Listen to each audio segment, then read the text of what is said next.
કેમ છો મિત્રો? મજામાં ને? આપણે ધોરણ 9 નું વિજ્ઞાન અને તેનું બીજું પ્રકરણ આપણી આસપાસના દ્રવ્યો શુદ્ધ છે તેના વિશે ભણી રહ્યા છીએ અને આ પાઠ સાથે સંલગ્ન આ ચોથો વિડિયો છે જેની અંદર આપણે ભૌતિક અને રાસાયણિક ફેરફાર એટલે કે ફિઝિકલ એન્ડ કેમિકલ ચેન્જીસની વાત કરવાના છીએ. તો સૌથી પહેલા તો ભૌતિક ફેરફાર એટલે શું એ સમજી લઈએ. માની લો કે તમે એક પાણીની ગ્લાસ લીધો, એની અંદર પાણી નાખ્યું, એની અંદર થોડું મીઠું નાખ્યું.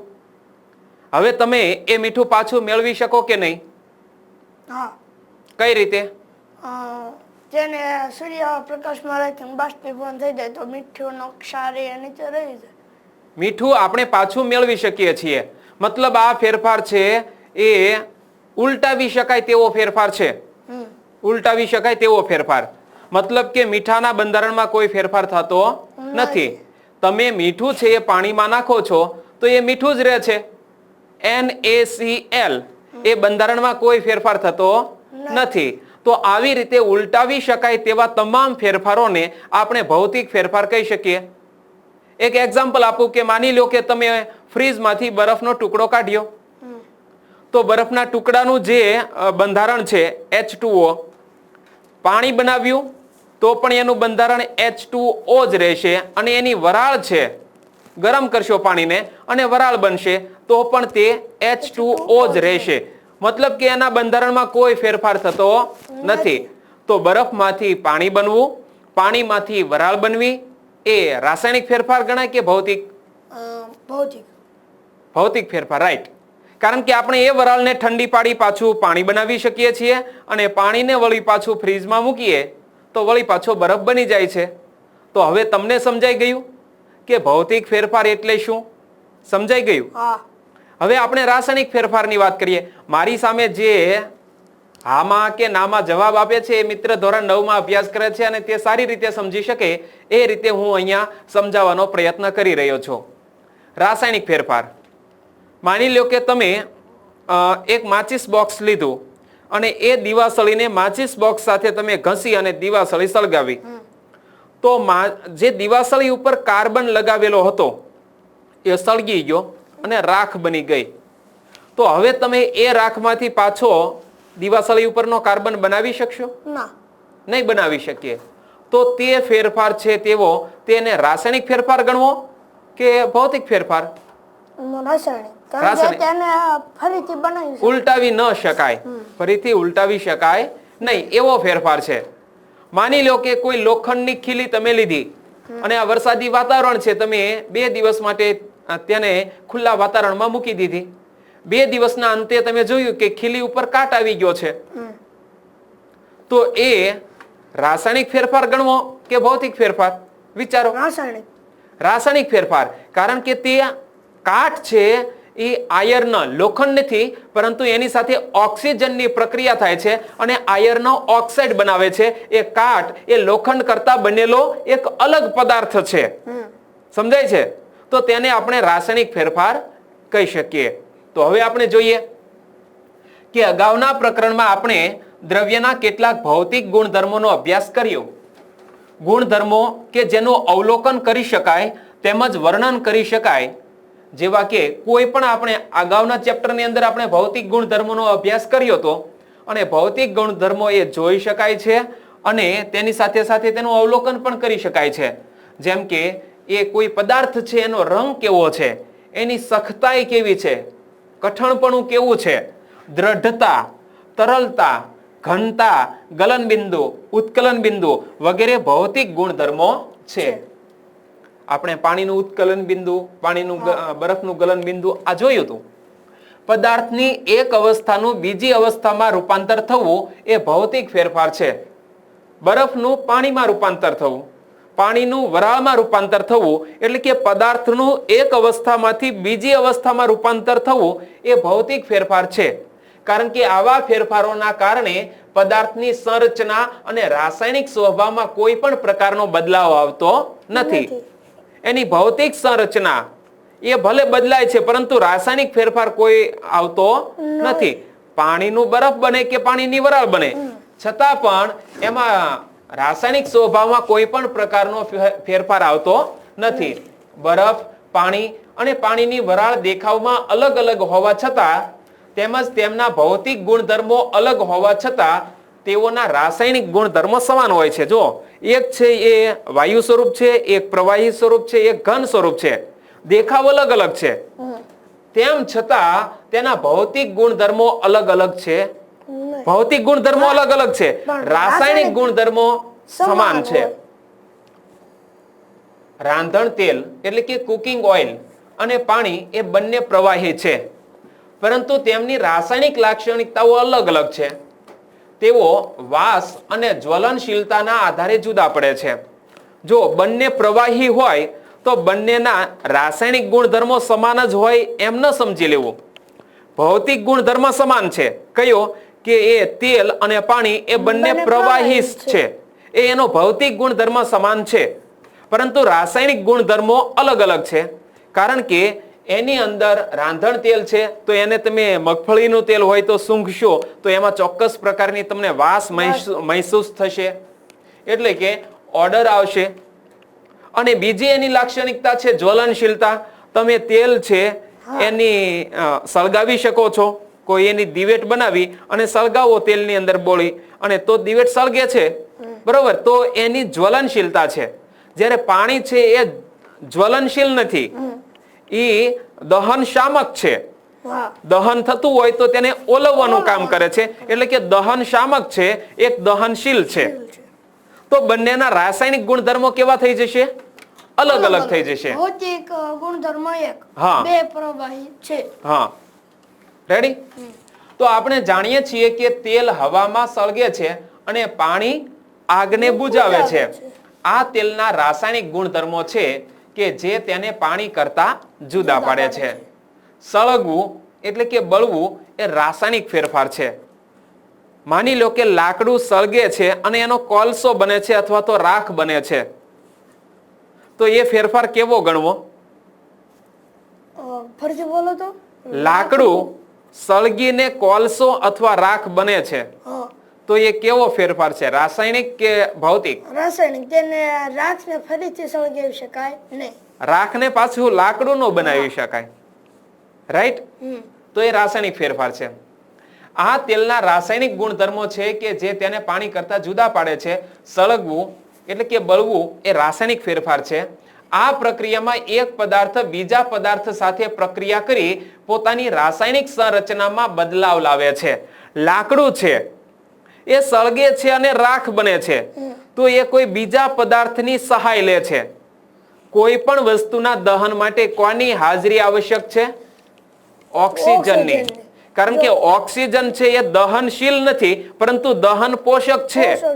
કદાચ તમે પ્રાથમિકમાં ભણતા હશો ત્યારે પ્રયોગ કર્યો હશે કે મીણબત્તી છે સળગાવી, ઉપર ઊંધો ગ્લાસ વાળતા થોડી વારમાં આગ બુઝાઈ જાય છે. તો એ મીણબત્તીની જ્યોત ક્યાં સુધી સળગી? જ્યાં સુધી ગ્લાસની અંદર જ્યાં સુધી ગ્લાસમાં ઓક્સિજન હતો ત્યાં સુધી. તો એટલે લખે છે કે આ પ્રક્રિયામાં એક પદાર્થ બીજા પદાર્થ સાથે પ્રક્રિયા કરી પોતાની રાસાયણિક સંરચનામાં બદલાવ લાવે છે. રાસાયણિક ફેરફારો દ્રવ્યના રાસાયણિક ગુણધર્મોમાં બદલાવ લાવે છે. હવે લાકડું અને રાખ બંનેના રાસાયણિક ગુણધર્મો અલગ અલગ થઈ ગયા, જેને કારણે આપણે નવો પદાર્થ મેળવીએ છીએ. રાસાયણિક ફેરફારને રાસાયણિક પ્રક્રિયા પણ કહેવામાં આવે છે, એટલે કે કેમિકલ પ્રોસેસ પણ કહી શકાય. આજે કેમિકલ ચેન્જીસ છે એને કેમિકલ પ્રોસેસ પણ કહેવામાં આવે છે, કારણ કે એક પદાર્થમાંથી બીજો પદાર્થ જ્યારે મેળવવામાં આવે ત્યારે એના વચ્ચે ચોક્કસ પ્રક્રિયા થાય છે, એટલે તેને રાસાયણિક પ્રક્રિયા પણ કહેવામાં આવે છે. હવે હું એક એક્ઝામ્પલ આપું કે દૂધ આપણે છે, દૂધમાંથી દહીં બનવું એ કેવો ફેરફાર ગણાશે? દૂધમાંથી દહીં એ રાસાયણિક. કેમ? દૂધમાંથી દહીં, દહીંમાંથી દૂધ ના બનાવી શકાય. સહી પકડે. બિલકુલ રાઈટ. અને હાલો દહીંમાંથી છાશ બનવી એ પણ રાસાયણિક. હા. હવે માખણ ઉતર્યું એક બાજુ, માખણમાંથી ઘી બનવું એ પણ રાસાયણિક. રાઈટ. મીણબત્તીની સળગવાની ક્રિયા દરમિયાન ભૌતિક અને રાસાયણિક એમ બંને ફેરફાર થાય છે. જો મીણબત્તી જ્યારે સળગતી હોય ત્યારે એક બાજુ તમને રાસાયણિક ફેરફાર પણ દેખાશે અને બીજી બાજુ ભૌતિક ફેરફાર પણ દેખાશે. કઈ રીતે? બે થાય. જો મીણ ઓગળી ગયો હોય તેને આપણે ફરીથી મીણબત્તી બનાવી શકીએ. એ કયો ફેરફાર? ભૌતિક. રાઈટ. અને જે અંદરની વ્હાઈટ સળગે એને આપણે ફરીથી ન બનાવી શકીએ. વ્હાઈટ સળગે છે અને જે મીણ સળગીને ધુમાડો થઈ જાય છે તો એને વળી પાછું આપણે મીણબત્તીમાં કન્વર્ટ કરી શકતા નથી. તો એ રાસાયણિક ફેરફાર છે. શું તમે તે ફેરફાર ઓળખી શકો છો? તો હવે કેટલાક એક્ઝામ્પલ છે અને એ એક્ઝામ્પલને આપણે ડિવાઈડ કરવાના છે કે રાસાયણિક ફેરફાર કયો છે અને ભૌતિક ફેરફાર કયો છે. નીચેના ભૌતિક અથવા રાસાયણિક ફેરફારોમાં વર્ગીકૃત કરો. વૃક્ષ કાપવા. ભૌતિક અને રાસાયણિક પણ થાય ને. કેમ? અમુક વૃક્ષની ડાળી પાછી વાવી તો ઉગી જાય. હા, એક માની લ્યો કે છોડવો છે, હા. એને આપણે ધીમે ધીમે પાણી પાયું અને ઘટાટો વૃક્ષ થયું, તો એ ફેરફારને આપણે કેવો ફેરફાર ગણવો? રાસાયણિક. વિચારી અને કાલે કહેજે. બરોબર, આગળ વધીએ. તવીમાં માખણનું પીગળવું. માખણનું પીગળવું એ રાસાયણિક. રાસાયણિક ફેરફાર, કારણ કે પીગળશે એટલે ઘી બની જશે. તિજોરીને કાટ લાગવો. એ પણ રાસાયણિક. કારણ કે કાટ લાગવો એ રાસાયણિક ફેરફાર છે. પાણી ઉકાળીને વરાળ બનાવવી. પાણી ઉકળે છે અને એની વરાળ બને છે. એ ભૌતિક. ભૌતિક ફેરફાર. પાણીમાં વિદ્યુત પ્રવાહ પસાર કરી પાણીનું હાઇડ્રોજન અને ઓક્સિજન વાયુમાં વિઘટન કરવું. પાણીની અંદર વિદ્યુત પ્રવાહ પસાર કરવામાં આવે એટલે પાણીનું બે ભાગમાં વિભાજન થઈ જાય છે. એક કસનળીમાં હાઇડ્રોજન જમા થાય છે અને બીજી કસનળીમાં ઓક્સિજન જમા થાય છે. તો આ ફેરફાર કેવો ફેરફાર કહી શકાય? ભૌતિક. ના, તો બે અલગ જ તત્વો પ્રાપ્ત થયા, હાઇડ્રોજન અને ઓક્સિજન. H2O હતા, એમાંથી H પણ અલગ બની ગયો, O પણ અલગ બની ગયો. બે નવા પદાર્થોનું સર્જન થયું, તો તેને આપણે રાસાયણિક ફેરફાર કહીશું. કારણ કે પાણીનું બંધારણ બદલાઈ ગયું. એકમાં ખાલી H રહ્યો, એકમાં ખાલી O રહ્યો. બીજી બે પાછું મિક્સ ના કરી શકે ને. હા, પછી હાઇડ્રોજનને સળગાવી શકાય અને ઓક્સિજન છે એ દહન પોષક બની જાય છે. તો પાણીમાં વિદ્યુત પ્રવાહ પસાર કરી પાણીનું હાઇડ્રોજન અને ઓક્સિજન વાયુમાં વિઘટન કરવું એ રાસાયણિક ફેરફાર છે. પાણીમાં મીઠું ઓગાળવું કેવો ફેરફાર છે? ભૌતિક. ભૌતિક, કારણ કે મીઠું પાછું મેળવી શકાય બાષ્પીભવનની પ્રક્રિયા દ્વારા. કાચા ફળો વડે ફ્રૂટ સલાડ બનાવવું. કાચા ફળો છે, તમે એની અંદર કાકડી લીધી છે, કોબીજ લીધી છે, ગાજર લીધું છે, કટકા કરી અને તમે એક ડીશમાં કોઈ મહેમાનને સર્વ કરો છો, તો એ ફેરફાર કેવો ફેરફાર ગણાશે? ભૌતિક ફેરફારનો ફ્રૂટ સલાડ કે ફ્રૂટ સલાડ મીન્સ કાચું સલાડ. હા, તો એ કેવા પ્રકારનો ફેરફાર છે? આ લખ્યું છે ને, કાચા ફળો વડે ફ્રૂટ સલાડ બનાવવું. તો એ કેવો ફેરફાર ગણાશે? કહો જોઈએ. તેને આપણે ફરીથી ભલે એમાં કોઈ રાસાયણિક બીજો પ્રક્રિયા થાય છે? ના. એના ભૌતિક મીન્સ કે એના મૂળ બંધારણમાં ફેરફાર થાય છે? તમે આખું ગાજર લ્યો તો એનું જે બંધારણ છે, કટકામાં એનું એ જ બંધારણ રહેવાનું. કઈ નવું સર્જન થાય છે? નહીં. અને હા, એ કટકા કદાચ મોટા રાખો તો તમે જોઈન્ટ કરીને પાછો મૂળ આકાર બનાવી પણ શકો. તો એ ભૌતિક ફેરફાર છે. કેવો ફેરફાર છે? ભૌતિક. પણ જો એ ફ્રૂટ સલાડ ને 3-4 દિવસ પડ્યું રહેવા દેવામાં આવે અને એના ઉપર ફૂગ વળી જાય, તો એ અંદર કોહવાઈને કંઈક નવું બનશે. બરોબર? તો એ વાસી ખોરાક થઈ જવો એ વળી પાછો અંદર થયેલો રાસાયણિક ફેરફાર છે. રાઈટ? હા. કાગળ અને લાકડાનું બળવું કેવો ફેરફાર છે? કાગળ કે લાકડાનું બળવું રાસાયણિક ફેરફાર. રાસાયણિક ફેરફાર. તો હવે સમજાઈ ગયું કે રાસાયણિક ફેરફાર એટલે શું અને ભૌતિક ફેરફાર એટલે શું? ઓકે, સરસ. તમારી આસપાસ એટલે કે ચોપાસની વસ્તુઓને શુદ્ધ પદાર્થો અથવા મિશ્રણોમાં અલગ કરવાનો પ્રયત્ન કરો. તમારી આસપાસ જે પણ વસ્તુઓ છે એમાં શુદ્ધ પદાર્થ કયો છે અને મિશ્રણ કયું છે એને તમારે અલગ અલગ કરવાના છે, બે ભાગમાં વર્ગીકૃત કરવાના છે. તો શુદ્ધ પદાર્થો કયા કયા છે? અંગ્રેજીમાં કહીએ, what are the types of pure substance? એટલે કે આપણી આસપાસના શુદ્ધ પદાર્થો કયા કયા છે? રાસાયણિક બંધારણના આધારે પદાર્થોને તત્વો અને સંયોજનોમાં વર્ગીકૃત કરી શકાય. સંયોજન અને તત્વ અને મિશ્રણ. તો અમે જ્યારે ભણતા ત્યારે તત્વ, મિશ્રણ અને સંયોજન એવા પાઠનું નામ આવતું. તત્વ, સંયોજન અને મિશ્રણ. તો તત્વ એટલે કોઈ એક જ તત્વ. એક્ઝામ્પલ તરીકે હાઇડ્રોજન. એમીબા. તત્વ કોઈ એક કોષીય સજીવની વાત નથી કરતો. હાઇડ્રોજન એક તત્વ છે. હા, તેમાં બીજો કોઈ વાયુ કે ઓક્સિજન પણ એક તત્વ છે. પણ હાઇડ્રોજન અને ઓક્સિજન ભેગા થઈ અને પાણી બનાવે છે, તો તે બની જાય છે મિશ્રણ. પણ જો પોતાના ગુણધર્મો ગુમાવી અને નવો પદાર્થ બનાવે છે, તો તેને સંયોજન કહેવામાં આવે છે. આગળ સંયોજનની વ્યાખ્યા પણ આવે છે, સમજીએ. તત્વ એને આપણે અંગ્રેજીમાં એલિમેન્ટ્સ તરીકે ઓળખીએ છીએ. તો રોબર્ટ બોયલ પહેલા વૈજ્ઞાનિક હતા જેમણે 1661માં તત્વ શબ્દનો પ્રયોગ કર્યો હતો. બે પ્રશ્ન પૂછાય. તત્વ શબ્દનો પ્રયોગ કરનાર સૌ પ્રથમ વૈજ્ઞાનિક કોણ હતા? Robert Boyle. રોબર્ટ બોયલે તત્વ શબ્દનો સૌ પ્રથમ પ્રયોગ ક્યારે કર્યો હતો? 1661. તો આ બંને આપણે પ્રશ્નો યાદ રાખવાના છે. એક ફ્રેન્ચ રસાયણ શાસ્ત્રી એન્ટોની લોરેન્ટ લેવોઇઝરે સૌ પ્રથમ વખત તત્વની પ્રાયોગિક રીતે ઉપયોગી હોય તેવી વ્યાખ્યા પ્રતિપાદિત કરી હતી. તો તત્વની વ્યાખ્યા પ્રતિપાદિત કરનાર ફ્રેન્ચ રસાયણ શાસ્ત્રીનું નામ શું હતું? એન્ટોની લોરેન્ટ લેવોઇઝર. એન્ટોની લોરેન્ટ લેવોઇઝર. અને તેમનો સમયગાળો છે આ વૈજ્ઞાનિકનો 1743 થી 1794 નો. તો તેમણે સૌથી પહેલા તત્વની વ્યાખ્યા પ્રતિપાદિત કરી હતી કે તત્વને ખરેખર કઈ રીતે વ્યાખ્યામાં લખી શકાય.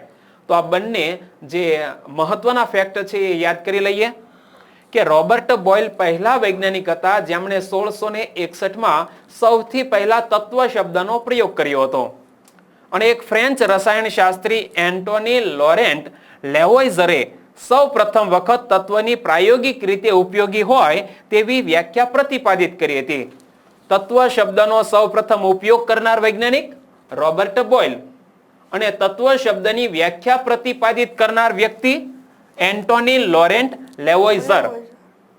તેમણે દ્રવ્યના મૂળભૂત સ્વરૂપ તરીકે તત્વને વ્યાખ્યાયિત કર્યું કે કોઈ પણ પદાર્થ છે, દ્રવ્ય છે, એના મૂળની અંદર તો છેવટે કોઈ તત્વ જ રહેલું છે. કોઈ દ્રવ્ય છે એનું મૂળ એકમ શું છે? તત્વ. જેને રાસાયણિક પ્રક્રિયા દ્વારા સરળ પદાર્થોમાં વિભાજિત કરી શકાતું નથી. તત્વોને સામાન્ય રીતે ધાતુઓ, અધાતુઓ અને અર્ધ ધાતુઓમાં વર્ગીકૃત કરી શકાય છે. તત્વોના 3 રીતે ડિવાઈડ કરી શકાય. એક તો ધાતુઓ. ધાતુઓ માટે અંગ્રેજી શબ્દ છે મેટલ્સ. જેમ કે સોનું, ચાંદી, લોખંડ, તાંબુ, આ બધા શું છે? ધાતુઓ છે, મેટલ્સ છે. અને બીજી અધાતુઓ એટલે કે નોન મેટલ્સ, અધાતુઓ. અને ત્યાર પછી આવે છે અર્ધ ધાતુઓ એટલે કે મેટલોઇડ્સ. તો એમાં 3 ભાગોમાં વર્ગીકૃત કરી શકાય છે. તો આપણે સૌથી પહેલા આ ત્રણેય ધાતુઓ કઈ કઈ છે, અધાતુઓ કઈ કઈ છે અને અર્ધ ધાતુઓ કઈ કઈ છે, આગળ આપણે કેટલાક એક્ઝામ્પલ જોવાના છીએ, પરંતુ ધાતુના ગુણધર્મો આપણે સમજી લઈએ. માની લો કે એક લોખંડનો ટુકડો તમારા હાથમાં છે અને હવે એ હાથમાં રાખી અને તમે ધાતુના ગુણધર્મો અલગ તારવવાનો પ્રયત્ન કરો છો. અને તમે લોખંડનો ટુકડો હાથમાં લીધો ને, એકદમ ફેક્ટરીમાંથી આવેલો નવો ટુકડો છે એમ સમજી લેજો. તો આ ધાતુ માટે તે ચળકાટ ધરાવે છે. કોઈ લગ્ન પ્રસંગ હોય અને તમે સોનીને ત્યાંથી દાગીના લાવો છો તો એ દાગીના એકદમ નવા હોય છે. આમ કરો એટલે ચળકાટ ધરાવે છે. રાઈટ? તો ધાતુઓ ચળકાટ ધરાવે છે. તેઓ ચાંદી જેવો ચળકતો સફેદ અથવા સોના જેવો સોનેરી પીળો રંગ ધરાવે છે. કોઈ પણ ધાતુ હોય, તમે એકદમ નવું લોખંડ લીધું તો એ ચાંદીની જેમ સફેદ ચળકાટ ધરાવતું હશે અથવા તો સોનાની જેમ પીળો રંગ ધરાવતું હશે. આ એકદમ ફ્રેશ ધાતુ હોવી પડે. તેઓ ઉષ્મા અને વિદ્યુતના સુવાહક હોય છે. એ લોખંડનો ટુકડો આપણે લીધો અને આપણે કોઈ વિદ્યુત પરિપથ બનાવ્યો, એમાં એક બાજુ આપણે પેન્સિલ પાવર રાખ્યો અને એની સાથે કોઈ નાનો બલ્બ જોડ્યો અને એ આખા વિદ્યુત પરિપથને એ લોખંડના ટુકડા વચ્ચે અડાડ્યો તો બલ્બ થશે કે નહીં થાય? થશે. જો વિદ્યુત પરિપથ પરિપૂર્ણ થશે તો બલ્બ થશે. તો મતલબ તેઓ ઉષ્મા અને વિદ્યુતના સુવાહક છે. માની લો કે તમે કોઈ ખીલી છે એ મીણબત્તીને આમ જ્યોત પ્રગટાવી અને આમ હાથમાં પકડી રાખો છો, તો મીણબત્તી ઉપર રાખેલી જે ખીલી છે આ બાજુથી ધીમે ધીમે ગરમ થતા તમે જ્યાં પકડી છે ને ત્યાં પણ ગરમ લાગવા લાગશે, કારણ કે તે ઉષ્માનું સુવાહક છે. તો ધાતુના ગુણધર્મો, પહેલો ગુણધર્મો તે ચળકાટ ધરાવે છે, તે ચાંદી જેવો ચળકતો સફેદ અથવા તો સોના જેવો પીળો રંગ ધરાવે છે, તે ઉષ્મા અને વિદ્યુતના સુવાહક છે. તેઓ તણાવપણું એટલે કે તન્યતા એટલે કે તેને ખેંચીને તાર બનાવી શકાય છે. એટલે તેનો એક ગુણધર્મ થયો કે ધાતુ તણાવપણું ધરાવે છે.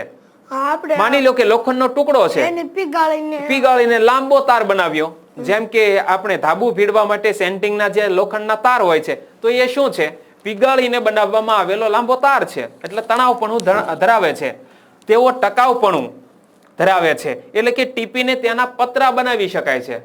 આપણે ઘણી બધી વખત શેડની અંદર લોખંડના પતરા જોયા જ છે, તો એ ટીપીને પતરા પણ બનાવી શકાય છે. અને એ પતરું કદાચ હાથમાંથી પડી જાય તો તે રણકાર ઉત્પન્ન કરે છે, તે રણકાર ધરાવે છે, એટલે કે અથડાવતા રણકારનો અવાજ પેદા કરે છે. અરે આપણા ઘેર કોઈ લોખંડનો દરવાજો છે, આપણે બંધ કરીએ છીએ, ક્યારેક ક્યારેક તો વાવાઝોડું હોય કે વધારે પવન ફૂંકાતો હોય ત્યારે એ બારણું છે એ બીજા બારણા સાથે અથડાય છે, તો શું થાય છે? રણકાર ધરાવે છે. તો આ ધાતુના સામાન્ય ગુણધર્મો થયા છે ને, એકદમ ઈઝી. તો પરીક્ષામાં પૂછાય તો આ રીતે 1, 2, 3, 4, 5 ને 6 તમારે તીર કરી અને આ રીતે પોઈન્ટ વાઇઝ તમારે તેના ગુણધર્મો દર્શાવવા પડે. હવે આ ધાતુઓ કઈ કઈ છે એ આપણે જોઈએ.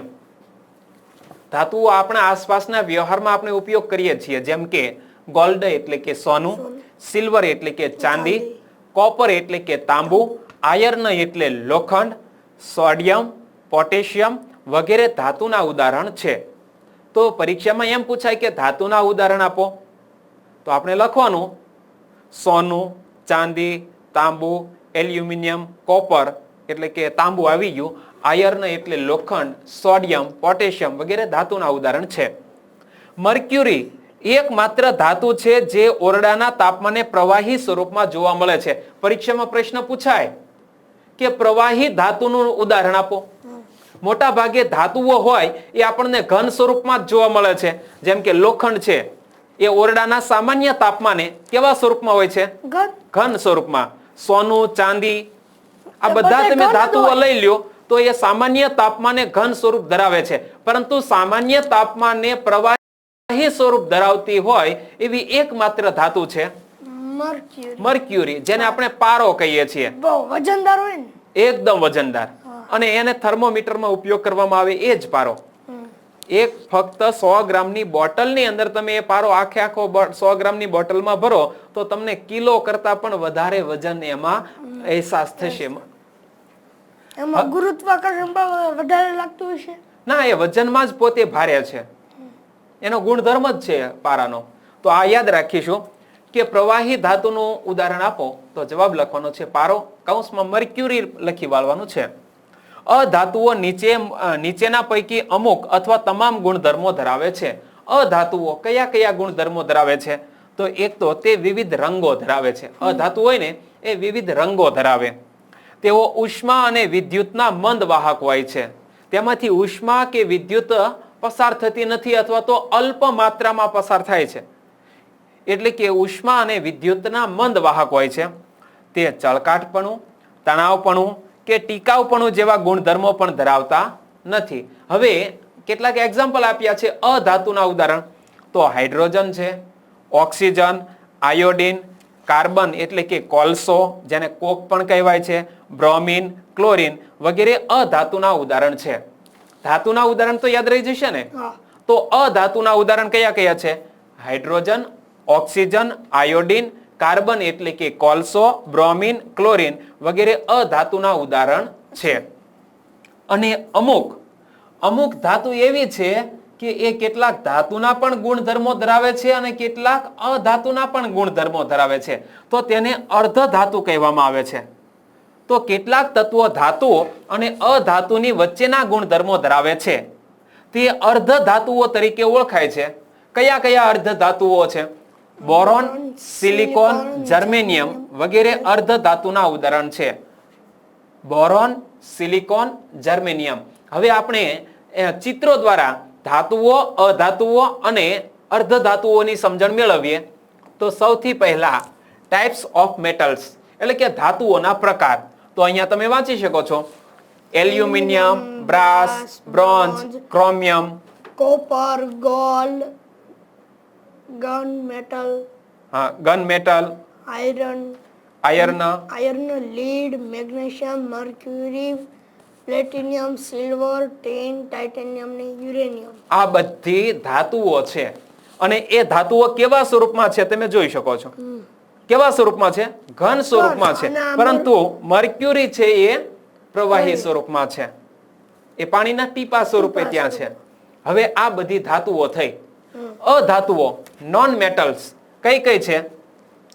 Oxygen, carbon, nitrogen, hydrogen, phosphorus, sulphur, selenium.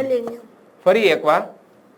Oxygen, carbon, nitrogen, hydrogen, phosphorus, sulphur ને સેલેનિયમ. આ બધા અધાતુના ઉદાહરણ છે. અને કેટલીક અર્ધ ધાતુઓ તો મેન્ડલીફનું જે આવર્તક કોષ્ટક છે ને એ આવર્તક કોષ્ટકની અંદર જે તત્વનો અનુક્રમ નંબર છે એમાં આપણને ખબર પડી જાય છે. હમણાં 3 શબ્દો આપણે જોયા હતા. બોરોન, સિલિકોન જ હતું ને? બોરોન, સિલિકોન અને જર્મેનિયમ. તો અહીંયા એ જ છે. Boron, silicon, germanium. અને એ સિવાય અહીંયા ઝીણા અક્ષરે લખેલું છે પરંતુ ટાઇટેનિયમ છે. તો આ જે છે જે પીળા રંગમાં એ તમામ અર્ધ ધાતુઓ છે. અને શરૂઆતમાં અહીંયા જુઓ કાર્બન, નાઇટ્રોજન, ઓક્સિજન આ બધા જે આવ્યા તો એ અધાતુના ઉદાહરણ હતા શરૂઆતમાં. પછી અહીંયા જે આવે છે તે અર્ધ ધાતુ છે. અને નીચે અહીંયા તમે જોઈ લો તો આયર્ન છે, તો અહીંયાથી ઝિંક છે. તો આ બધા ધાતુના એક્ઝામ્પલ છે. તો આ મેન્ડલીફના આવર્તક કોષ્ટકમાં પણ આપણને ખ્યાલ આવી જાય છે કે કઈ કઈ વસ્તુઓ અર્ધ ધાતુઓ છે. તો ફરી એકવાર આપણે જોઈ લઈએ ધાતુઓના એક્ઝામ્પલ. સોનું, ચાંદી, તાંબુ, લોખંડ, સોડિયમ, પોટેશિયમ ધાતુના ઉદાહરણ. મર્ક્યુરી અને મર્ક્યુરી પારો એ ધાતુ પ્રવાહી. રેડી? ત્યાર પછી અધાતુઓના example hydrogen, oxygen, iodine, carbon એટલે કે કોલસો, બ્રોમિન અને ક્લોરીન. અને બ્રોમિન છે એનું એક અપવાદ છે. ઘન સ્વરૂપ, અધાતુનું ઘન સ્વરૂપ છે. જેમ ધાતુ અને છતાં પણ પ્રવાહી હોય એવું એક્ઝામ્પલ પારો. પણ બ્રોમિન છે અધાતુ છે છતાં પણ ઘન સ્વરૂપ છે. મોટા ભાગે આ બીજા બધા વાયુ સ્વરૂપ. અને એ કઈ શેમાં ખાનું? Bromine dry. એક મિનિટ. બ્રોમિન પ્રવાહી સ્વરૂપ છે કે એ ટૂંકમાં પારાની જેમ અપવાદ રૂપ છે એ આપણે આગળ જોઈ લઈશું કે કયા સ્વરૂપે પ્રાપ્ત થાય છે. ત્યાર પછી આગળ જોઈએ તો બોરોન, સિલિકોન, જર્મેનિયમ આ બધા અર્ધ ધાતુના ઉદાહરણ છે. અને હાલના સમયમાં આ ખૂબ જ જાણવા જેવી બાબત છે કે હાલના સમયમાં આવા તત્વોની સંખ્યા 100 થી વધારે છે. એ મેન્ડલીફના આવર્તક કોષ્ટકમાં આપણે જુઓ છો 103. તો હાલના સમયમાં આવા તત્વોની સંખ્યા 100 થી પણ વધારે છે. તે પૈકી 92 તત્વો કુદરતમાંથી મળે છે. 100 કરતા વધારે છે એમાં 92 તત્વો કુદરતમાંથી પ્રાપ્ત થાય છે અને બાકીના છે તે માનવ સર્જિત છે. એ માનવ સર્જિત કયા તો કે એને કોઈક એવા પ્રકારના મિશ્રણ કર્યા અને કોઈ નવું તત્વ પ્રાપ્ત થયું. તો મોટા ભાગના તત્વો વળી પાછા કેવા સ્વરૂપે હોય છે? ઘન સ્વરૂપે છે. જો ઓરડાના તાપમાને એટલે કે સામાન્ય તાપમાને 11 તત્વો વાયુ સ્વરૂપે મળે છે. એની અંદર ઓક્સિજન, નાઇટ્રોજન, હિલિયમ આ 11 તત્વો છે એ વાયુ સ્વરૂપે પ્રાપ્ત થાય છે. ઓરડાના તાપમાને 2 તત્વો છે એ પ્રવાહી સ્વરૂપે પ્રાપ્ત થાય છે, બ્રોમિન અને મર્ક્યુરી. તો હવે બ્રોમિન નો ક્લિયર થઈ ગયો ડાઉટ? બ્રોમિન શું છે? બ્રોમિન અધાતુ છે, પ્રવાહી સ્વરૂપે પ્રાપ્ત થતી અધાતુ છે.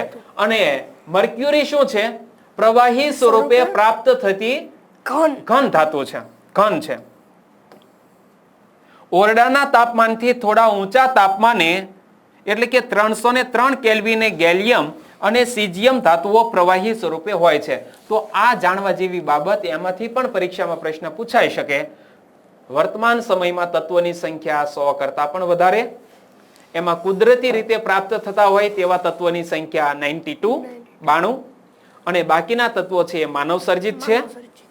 મોટા ભાગના તત્વો છે એ ઘન સ્વરૂપે પ્રાપ્ત થાય છે. આવર્તક કોષ્ટકમાં આપણે જોયું એમાં 11 તત્વો છે એ વાયુ સ્વરૂપે પ્રાપ્ત થાય છે અને 2 તત્વો છે એ સામાન્ય તાપમાને પ્રવાહી સ્વરૂપમાં પ્રાપ્ત થાય છે. એમાં એક છે પારો, જે ઘન ધાતુ પારો છે એ ધાતુ છે, પ્રવાહી ધાતુ છે. અને બ્રોમિન છે એ પ્રવાહી અધાતુ છે. બ્રોમિન પ્રવાહી અધાતુ, પારો પ્રવાહી ધાતુ. અને ઓરડાના તાપમાનથી થોડા ઊંચા તાપમાને 303 કેલ્વિન તાપમાને ગેલિયમ અને સીઝિયમ ધાતુઓ પ્રવાહી સ્વરૂપે મળે છે. તો મિત્રો, અહીંયા સુધી આપણે રાખીએ છીએ. આગળના ટોપિકમાં આપણે સંયોજનો એટલે કે કમ્પોનન્ટ્સની વાત કરીશું. અહીંયા અટકીએ. ઓકે, આભાર.